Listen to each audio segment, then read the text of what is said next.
Coming up, Tim goes for a splash with the dolphins. Look at that. Sal seeks snakes with the snake man. These guys are responsible for 8 in the last 24 deaths in Australia.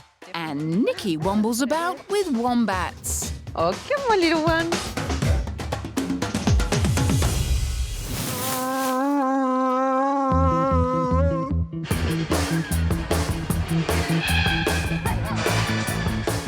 We're at SeaWorld for a behind-the-scenes visit with the park's seals and dolphins. Oh, fishy smell. Seiji Taruya is one of the handlers who look after the 40 seals here.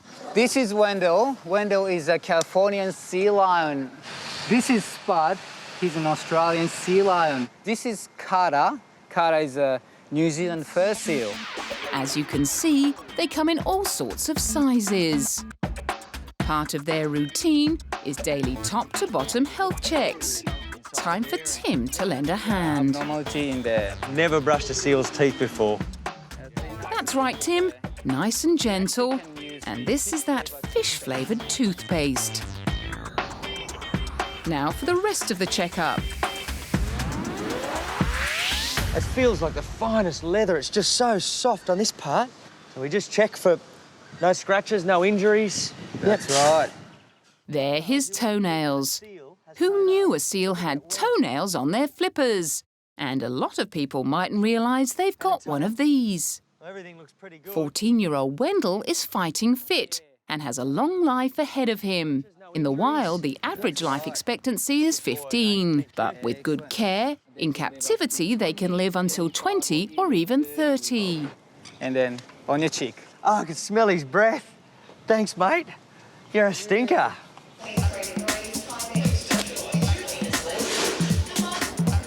Over at Dolphin Cove, trainer Kath Hedges is ready for the morning feed. She says they'll get through 500 kilos of fish a day. That's a lot of hungry mouths. Smell to check it's not rotten. I'm sure glad that's not my breakfast. With a raw seafood banquet, it's off to the pontoon. On her way over is Moki, and she's 30 years old.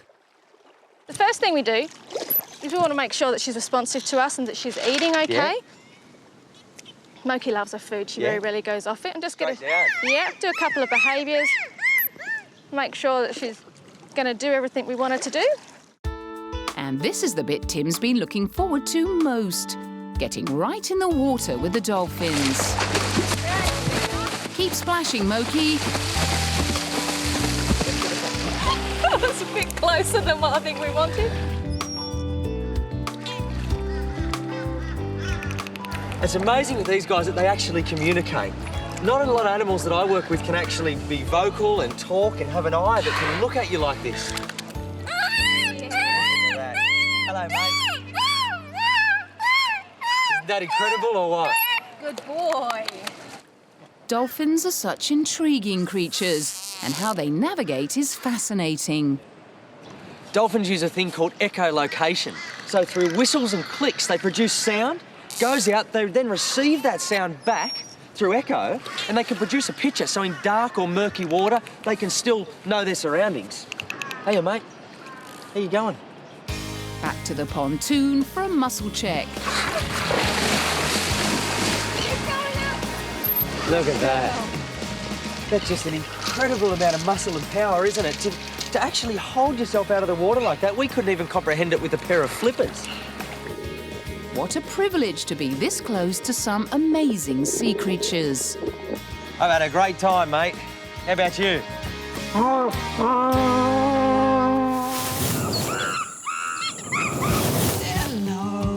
Oh, you're looking good, aren't you? Imagine a world of sleepless nights, emergency calls to collect injured wildlife, and lots of feeding. Is that what you wanted? Welcome to the life of the Marsupial Mothers Club. And he's certainly drinking all right. Oh, good. Yeah. Oh, that is good. Yeah. Pooing? Yes. It's always poo. Well, because he's just coming over. When Jenny Mattingley and her husband Reg started their wildlife shelter 18 years ago, they treated around 30 animals a year. Now it's more than 300. Well, this little one came in yesterday It appears to be all right, so... The mothers group was born out of a need for help to care for the ever-increasing number of animals that found their way to the shelter. Marilyn Rastall and Wendy Power helped share the burden of such a huge job. The mothers group is a place to share ideas and keep a check on the animals' general health. As Nikki finds out, like any parent, helping little ones reach their full potential is a top priority for Jenny. Oh, come on, little ones. This is the nursery enclosure, and they'll probably spend the next 3 months in here. Scared I'm going to step on them. Rehabilitation of wild animals can be long and difficult. Some spend up to 2 years here, while others are never well enough to leave. But for these guys, release is only around the corner. This is the pre-release cage. They probably have about 3 or 4 months in here, just getting used to the natural surroundings and the noises, and then they're ready to go. Oh, come on, buddy. I've got you. As part of the rehabilitation process, Jenny makes frequent visits to vet Franciscus Sheelings, who checks the progress of an orphaned wombat named Rascal. Rascal's mother was hit by a car, and there's some concern he also suffered in the collision, not least from the distress he endured at the time. He doesn't seem to be your average little wombat. So one thing we look at is if we just hold their back legs and let them run around on their front legs to see how they're able to cope with that. Yeah. Just basically testing his coordination. So what's the verdict? Well, he does seem to have made improvement from last time when I saw him. That's great news for Jenny. She's a good carer, isn't she? She is, one of the best.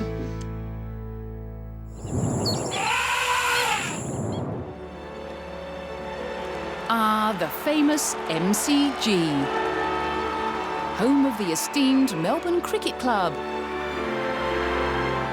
scene of some of the biggest battles in sporting history, fondly known far and wide as the G.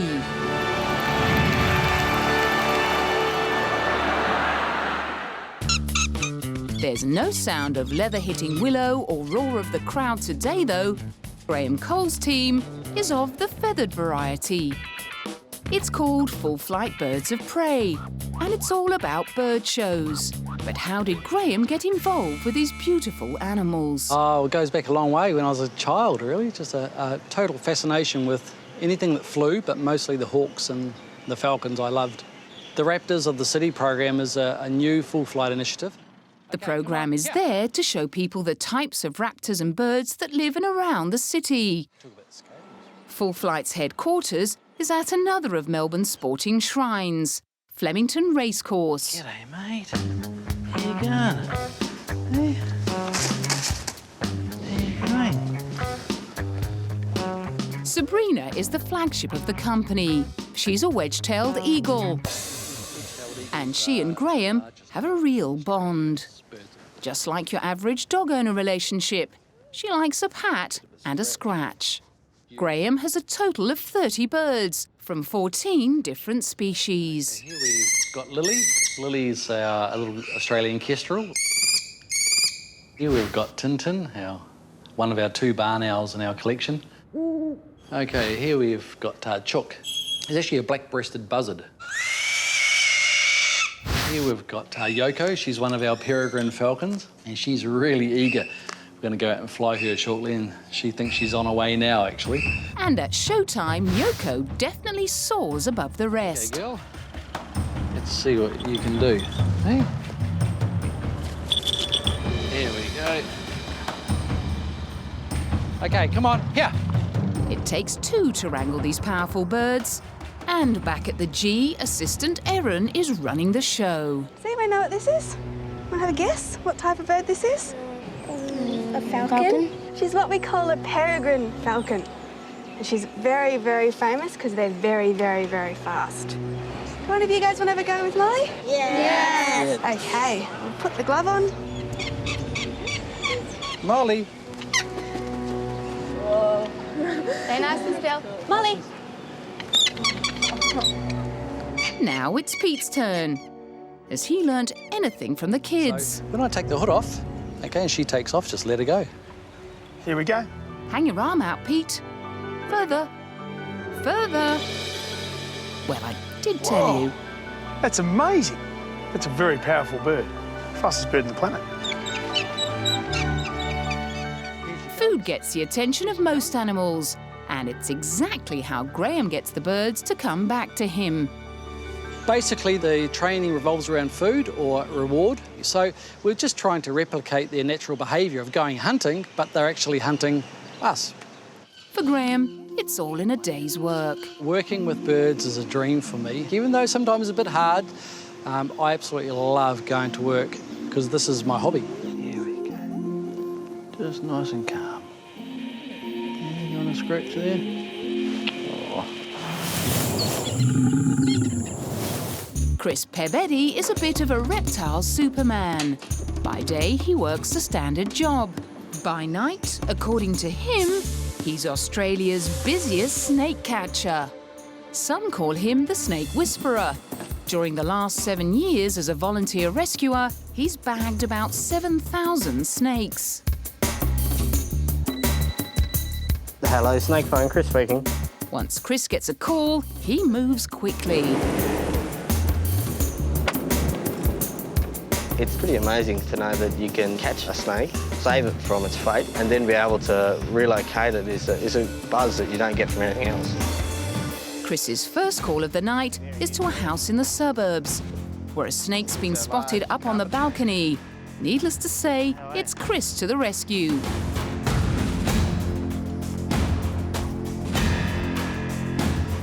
This unwanted house guest will be released, but Chris sometimes takes rescued snakes home, where he operates a successful breeding program that helps with the production of antivenom.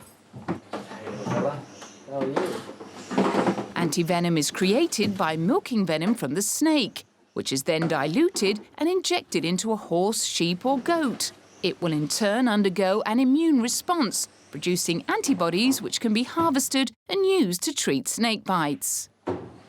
This here is a Western Brown or Guadua. Western Browns are responsible for the majority of deaths by snakebite in Australia.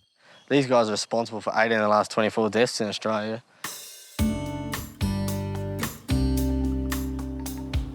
Chris shares his peaceful property with 100 resident snakes. Hello, Snap. Where are you? And he's got a few snappier reptiles out the back.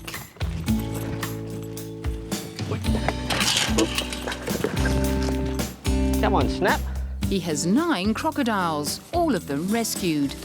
This is Stampy, and I rescued her from a children's crossing. I think she wants a cuddle. It's a beautiful colour. There we go. The only way animals can express their feelings, unfortunately, is usually through their teeth. They can't turn around and say, Chris, I don't like my tummy rub. They'll turn around and bite you, but hasn't happened so far. Get a bit of a wave. Chris's lifelong fascination looks set to continue. Very pretty. Yeah, you are very pretty. Oh, hang on. That's my phone, Stamp. I'll just pop you in here. Hello, Chris speaking. Chris has no idea he's about to face one of the deadliest snakes in the country. Where are we looking? I'm in the bird cage, mate. Okay. Ah, it's a little adder. A northern death adder, to be precise, small and dangerous. Come here, little one. It's on the hunt for rats and mice. Come on. The drama is over for this death adder. He'll be fed, wormed and sent to Sydney. Secure him up. But for Chris, relaxation will have to wait. It's a warm night. I'd love to have a beer, but unfortunately it's a busy night. I'll probably get more calls. Hello, Snake Phone, Chris speaking.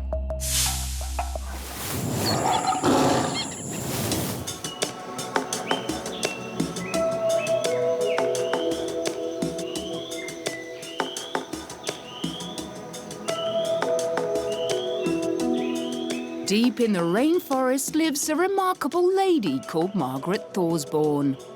At first glance, it appears she lives in this charming cottage all alone. But that's definitely not the case. The honey eaters fly straight through, and there are skinks, of course, the beautiful little skinks. Margaret and her husband Arthur settled here 36 years ago.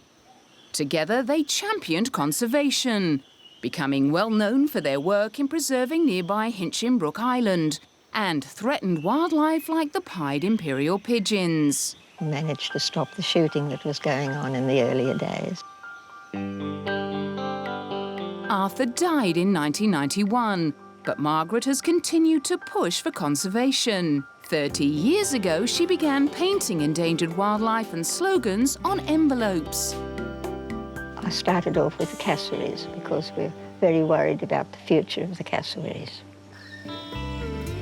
Just down the track, Margaret has a kindred spirit, a fellow artist who shares her passion for wildlife. Okay. And go one awake. You don't have to look far to find inspiration in Daryl Dixon's home. Eva, as she's known here, came in. She was a tiny female that had just started gliding by herself and probably on her first trip out got caught on a barbed wire fence. Eva is one of 3 rare mahogany gliders looked after by Daryl and her husband Jeff, who became carers for the endangered creature 14 years ago. Rearing them is quite intense for the first month or so, and there's always the danger of pythons, which have to be kept away. Something Daryl wasn't prepared for when she moved here. Well, when I left the city, if anybody had told me that I'd find myself on the end of a 3-metre python at 3 o'clock in the morning and not be disturbed about it, they would have thought they were mad. But Daryl wouldn't change a thing about her life and believes that sharing the wonder of rare animals, especially with children, will make the real difference to conservation in the future. And how far can they glide? Up to 60 metres from a really tall tree. Wow. These 2 extraordinary women have made a significant difference and intend to continue doing so, inspiring all of us with their passion. There's nothing I don't love about them. They're just wonderful creatures. Just wonderful.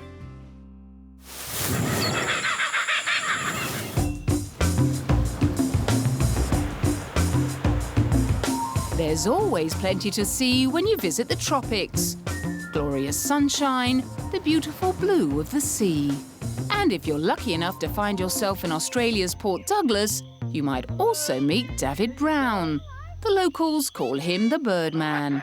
Here we go. This is Bosun and Henry. Have a pat. Beautiful pat. Up on your head. Everybody gets a go. There you go. We'll drop him dead. Bang. Oh, he wants to do a helicopter. Oh, a helicopter. Lovely. Be an eagle. OK. Give the gentleman a kiss. Everybody gets a kiss from the bird. Would you like a kiss? Come along there. There you go. Oh, look at that hat there, Henry. Get rid of that hat. Henry is David's cheeky little sidekick, and his antics get everyone smiling. Bang again. But does he mind playing second fiddle to a cockatoo? No, not at all. Not at all. He's a wonderful bird and he brings a lot of joy, a lot of happiness.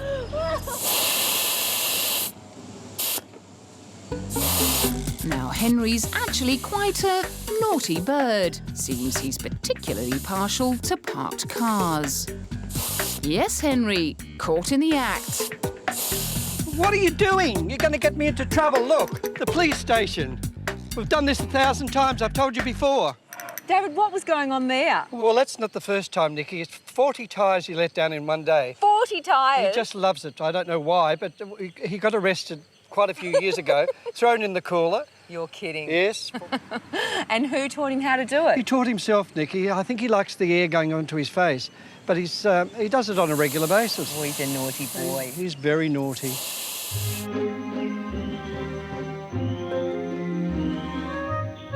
At home, Henry's also a scallywag, especially during David's regular art classes. Doing a good job. You happy with this? Yeah? Would you like a kiss from Henry? Have a kiss. Bye-bye. There you go. Good boy. Henry's mates are a cockatoo called Bosun. Hello, Bosun. And a beautiful eclectus parrot named Peter. Now, what do you think of that? Do you like that? Wow, that's good. Somehow, David manages to find spare time to teach Henry his tricks. Look in the eyes. You're feeling sleepy. You're nodding off. When I count to 3 and snap my fingers, you'll go into a big, deep sleep. 1, 2. So cute. Good bird. Very good Good bird. bird. How long does that take to learn? It takes about 3 to 6 months to teach them. People like David are often called eccentrics or a little weird. But what does he think of his outlook on life? It's a great way to spend the rest of your life, making people happy. And the birds actually enjoy it too. Laughter's the best medicine, you know. OK. There you go. We've got to go now, Henry. Say bye-bye. Bye-bye. Bye-bye. Bye-bye. Bye-bye, Henry. See you next time on Danger Wild Animals.